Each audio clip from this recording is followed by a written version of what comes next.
9 Mile, Jamaica, February 6, 1945. Robert Nesta Marley is born on his grandma's farm. His father, Norval Marley, was a construction engineer who had been in the military. He was 60 when he married 18-year-old Cedella Malcolm, Robert Marley's mother. Cedella was the descendant of slaves. Not long after Robert was born, Norval and Cedella separated. Norval was not in Robert's life much when he was a child, except at one time he basically kidnapped him to live near him in Kingston with some random elderly woman. A family friend found Robert and returned him to be with his mom in 9 Mile. Norval died of a heart attack when Robert was 10 years old. By that time, Cedella ran a small grocery store to make ends meet. As a child, Robert was shy, yet gained a reputation as a, wait for it, psychic. As someone who read palms, gave advice to adults, and yes, predicted their futures. I'm not joking. He also grew to love soccer and would play the sport for the rest of his life. When Robert was 11, he met a friend at school named Neville Livingston. Robert called him Bunny. Bunny called him Bob. Bunny's dad and Bob's mom fell in love, and ultimately this led to Bob and Cedella moving to Kingston to live with Toddy and Bunny. Cedella and Toddy had a daughter together, Claudette, who became both Bob and Bunny's younger sister. The family lived in a slum area of Kingston known as Trenchtown. They were so poor that Bob slept underneath a small house on the ground. Around this time, Bob and Bunny started singing together. Bob's mom was a singer, and Bob found that he really loved singing too. They also both really got into R&B and ska music from American radio stations that reached the island. A legendary dude named Joe Higgs started giving Bob and Bunny music lessons for free, teaching them how to harmonize. Bob also began learning how to play the guitar from another legendary dude named Vincent Ford. By age 15, Bob realized that he needed to make some money to support his family. He dropped out of school and became a welder. One time, a shard of metal got stuck in his eye and he had to go to the emergency room to get it removed. After this, Bob was like, screw welding, and decided he wanted to pursue music as a career. Meanwhile, another young guitarist named Winston McIntosh started taking music lessons with Joe Higgs, and that's how he met Bob and Bunny. In 1962, the three decided to start a band. Winston changed his name to Peter Tosh. At first, they called themselves the Teenagers, and then the Wailing Rude Boys, then the Wailing Wailers. However, by the time Bob was 18, they were known as simply the Wailers. Also by that time, Bob and his friends had gotten pretty good at writing songs and had even recorded a few of them. There was one in particular that stood out, Simmer Down, an anthem for those living in the slums of Kingston. The song got the attention of producer Coxsone Dodd, who recorded it at his studio and released it on his label. Simmer Down was a big hit, selling around 80,000 copies and turning the Wailers into local celebrities. The Wailers recorded some new ska and rocksteady stuff with various Kingston-based musicians. Coxsone Dodd produced it as well, and he released a lot of it as an LP called The Wailing Wailers in 1965. Also around this time, Bob fell in love with a singer named Rita Anderson. Rita was in a group with her cousins called the Salewicz. The two got married on February 10th, 1966. Bob was 21, Rita was 20. Just like that, Bob was the adopted father of Rita's 15-month-old daughter, Sharon. Despite gaining fame through his music, Bob and his band had yet to make money from it. Shortly after he married Rita, Bob decided to go to the United States to try to make some more money. He ended up in Delaware. Wait, Delaware? Yes, Delaware. Bob temporarily left Rita to find work in Delaware where his mom had been living. You see, by then Cedella had married an American named Edward Booker and had 2 children with him, Richard and Anthony, both Bob's half-brothers. They had lived in Wilmington, Delaware since 1963, and Bob decided to move next door to them. There he worked various jobs, from being a forklift operator at a Chrysler factory to being a lab assistant at DuPont. He also apparently made money as a parking attendant, dishwasher, and even worked overnights in a warehouse. However, Bob hated it in Delaware. He especially missed Rita. Less than a year later, he was back in Jamaica. Shortly after his return, he began to grow his trademark dreadlocks. He started to get into Rastafarianism, a religious movement that had emerged in the 1930s primarily among Jamaicans struggling with poverty. Even though he'd once more traveled back to Delaware to earn some money, by now Bob had decided to go all in with his music. He started a record label called Wailin' Solemn with Bunny and Peter that released music by both the Wailers and the Salewicz.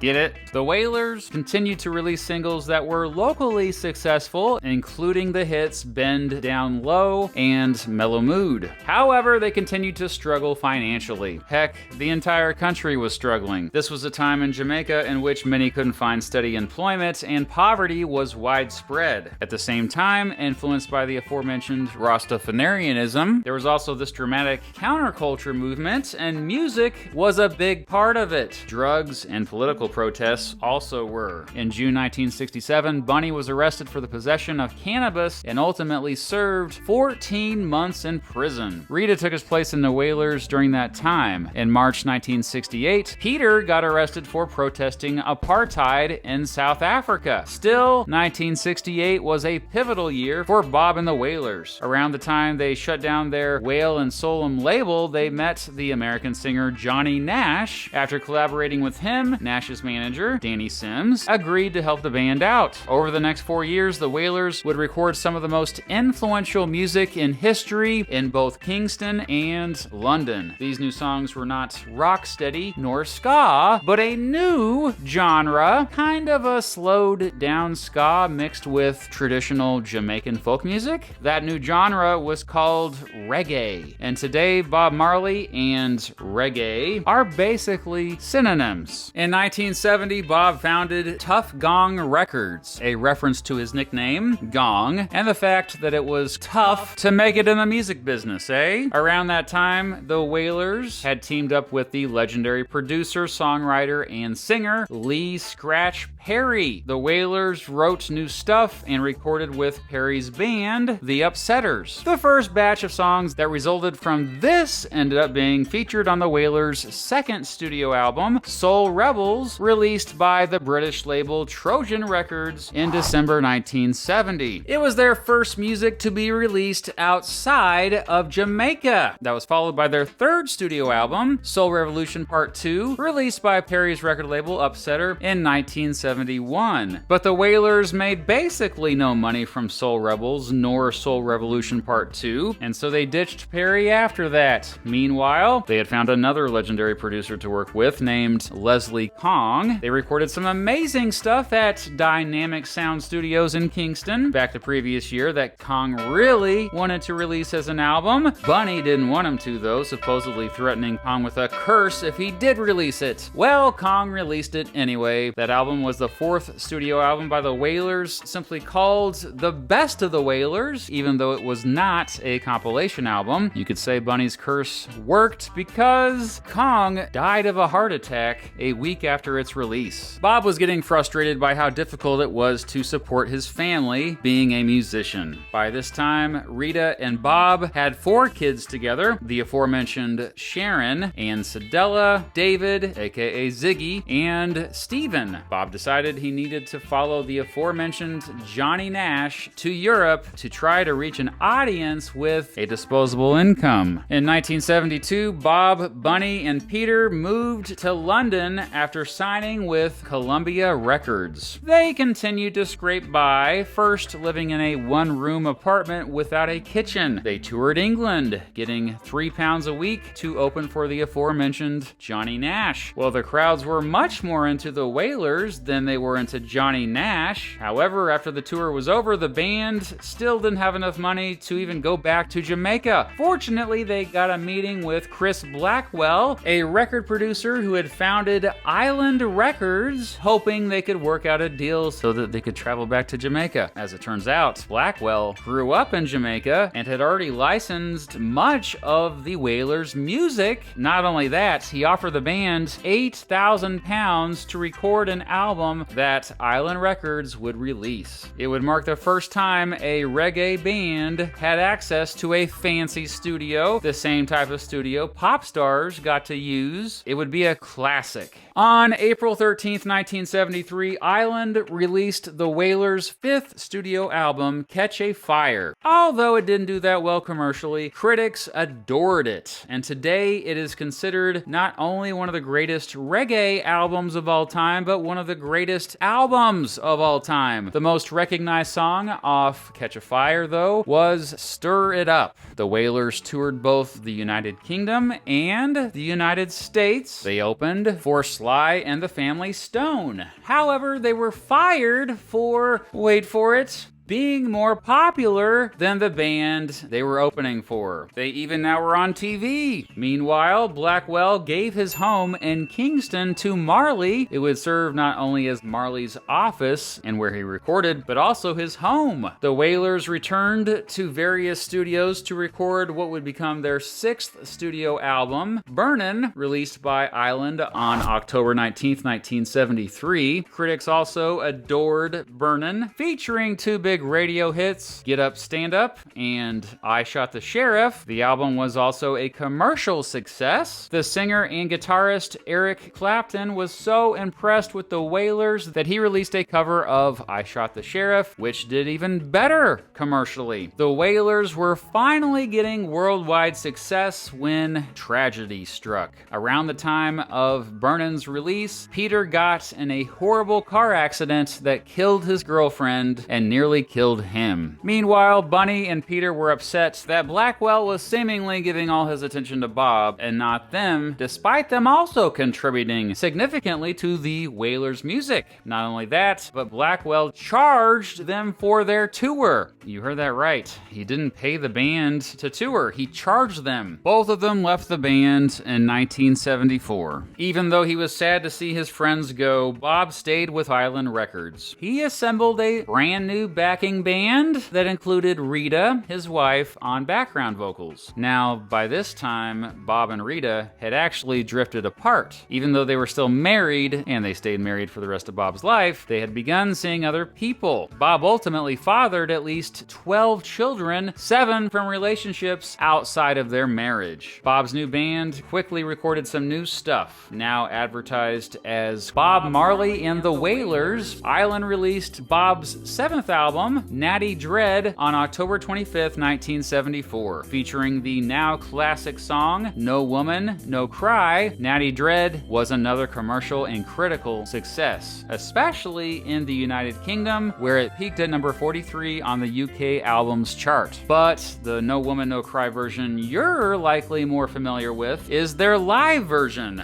That version was a major radio hit, appearing on their live album, Live, which Island released on December 5th, 1975. It captured a couple concerts the band performed at the Lyceum Theatre in London the previous summer. Bob and the band also created quite a buzz in the United States by playing shows there the previous summer. Speaking of American success, Bob and his band finally got that with the release of his 8th studio album, Rastaman Vibration. Island released it on April 30th, 1976. Featuring the radio hit Roots Rock Reggae, it was the only Bob Marley studio album to reach the top 10 on the Billboard 200 chart, peaking at number 8. Rastaman Vibration also featured the notable song War. Its lyrics are almost entirely taken from a speech by the Ethiopian Emperor Haile Selassie, a dude who heavily influenced both Bob and Rita. Even though Bob generally distrusted politicians, conditions, he agreed to play Smile Jamaica, a free concert at National Heroes Park in Kingston, organized by the Jamaican Prime Minister Michael Manley on December 5th, 1976. However, 2 days before the show, 7 or 8 of Manley's political opponents broke in to the Marley home and shot Bob, Rita, and their manager, Don Taylor. Miraculously, all 3 survived. Rita survived a shot to the head, while Taylor survived a serious shot to his leg. A bullet skidded Bob's chest and went into his arm. If he'd been inhaling instead of exhaling, he might have been dead.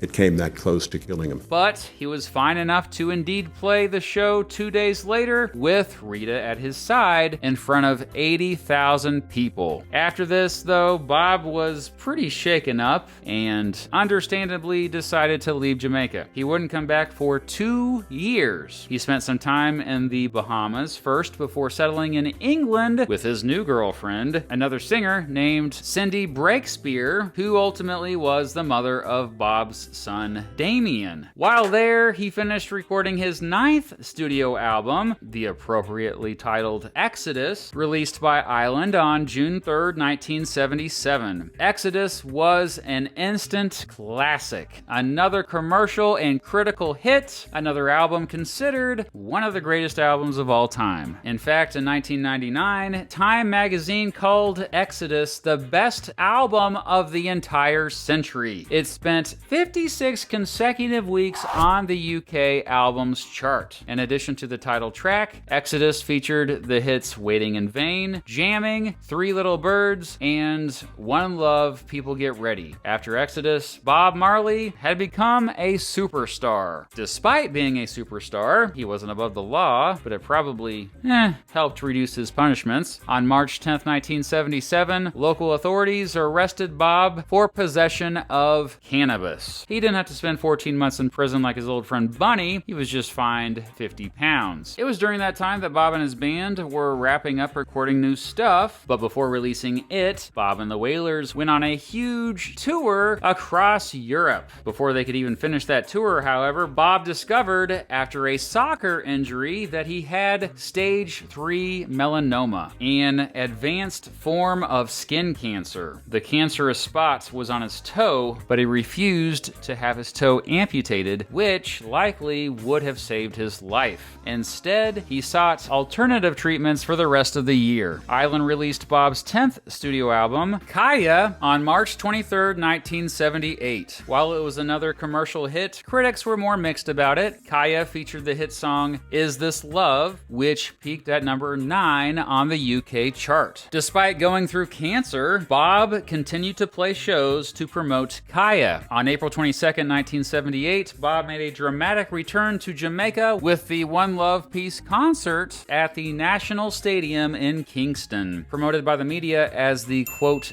Third World Woodstock, it showcased 16 of the world's most popular reggae acts and attracted at least 32,000 fans. At the end of the 8-hour show, in a somewhat awkward moment, Bob pressured 2 political rivals onto the stage to reluctantly shake hands, the aforementioned Michael Manley and Edward Seaga. He then urged Jamaicans to unite. This symbolic gesture later got him a Medal of Peace from the United Nations. Bob Marley and the Wailers then went on a big tour across North America and Europe. From June 25th through the 27th, 1978, the band played a series of concerts at the Pavilion de Paris in Paris, France. Recordings from that show ended up on their second live album, Babylon by Bus, released by Island on November 10th, 1978. Probably more than most live albums, Babylon by Bus did a great job capturing the passion of Bob's fans. In December 1978, Bob finally visited Africa, visiting both Ethiopia and Kenya. During this trip, Bob was inspired to write some songs that would make it on his next album. One of those songs was Zimbabwe, a song of support for the rebels there trying to overthrow their apartheid government. Well, that song became the rebels' rallying cry. He'd later perform it in the country after they got their independence to a crowd of 60,000 people, with more than 90,000 more outside the venue trying to get in. Bob would visit Africa 3 times in total. In April 1979, Bob and the Wailers performed in Japan, Australia, and New Zealand for the first and only time. Then they played a bunch of shows in North America before Island released Bob's 11th studio album, Survival, on October 2nd, 1979. Survival was arguably Bob's most overtly political album yet. It was controversial, even being censored in South Africa. In addition to the aforementioned Zimbabwe, Survival featured the hits So Much Trouble in the World and One Drop.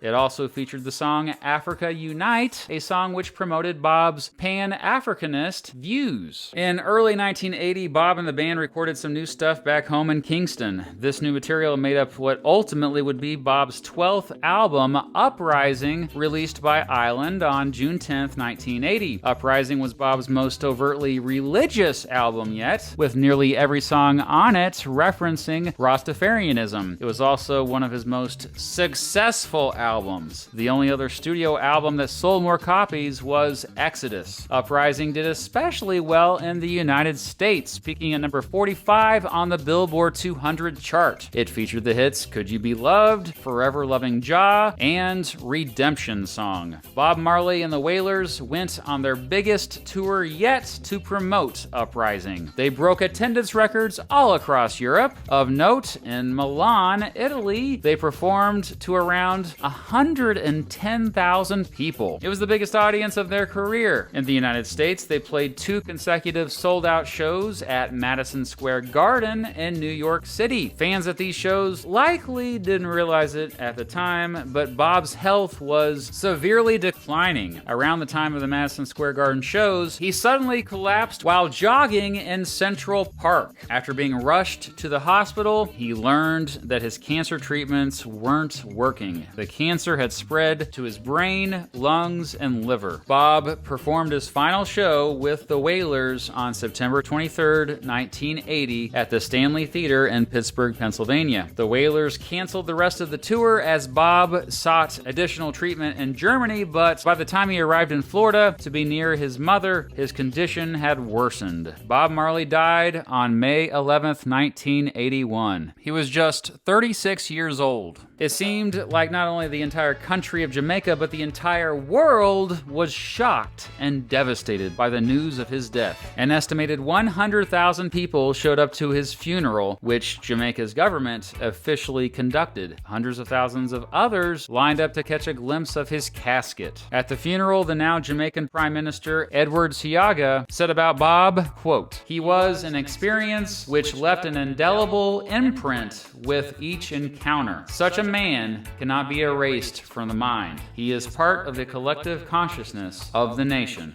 Most of Bob Marley's commercial success came after he died. On May 23rd, 1983, Island released his 13th and final studio album, Confrontation. It was a collection of unreleased songs Bob recorded in his final years, and it featured one of his biggest hits ever, Buffalo Soldier. In the years since his death, many compilation albums have come out. The most notable, however, is Legend, a greatest hits collection that is the second longest charting album of all time and best-selling reggae album of all time. It spent 2,165 weeks on the Billboard charts and has sold more than 25 million copies worldwide. Today, Bob Marley's legacy is inescapable. First of all, most of his descendants are talented and successful musicians themselves. His Tuff Gong Recording Studio is still thriving, and hundreds of thousands visit the various Bob Marley pilgrimage sites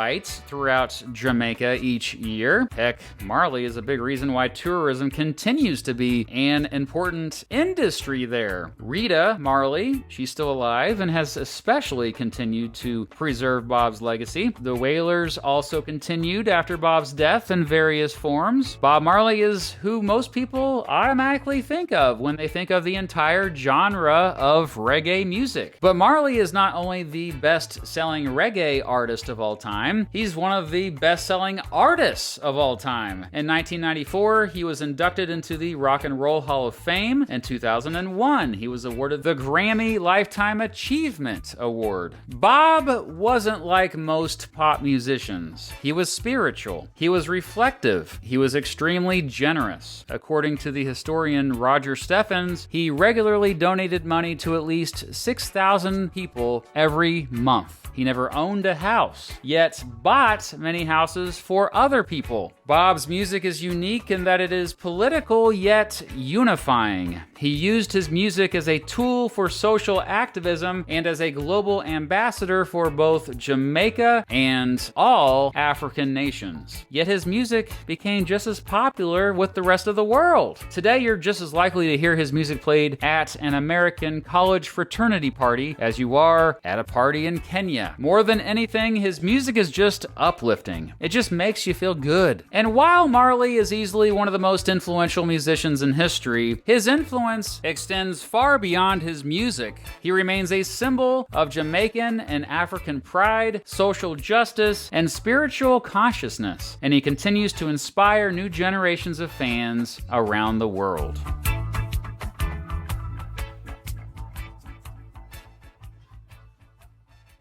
Few things made me happier, man, than listening to the music of Bob Marley and the Wailers. Oh, and I should also mention that there's a film that just recently came out about him called Bob Marley, One Love, in case you didn't know. It seems to be doing pretty well. Anyway, so what's your favorite Bob Marley song? Which artist should I cover next for this series? Let me know down below. Thank you for watching and listening.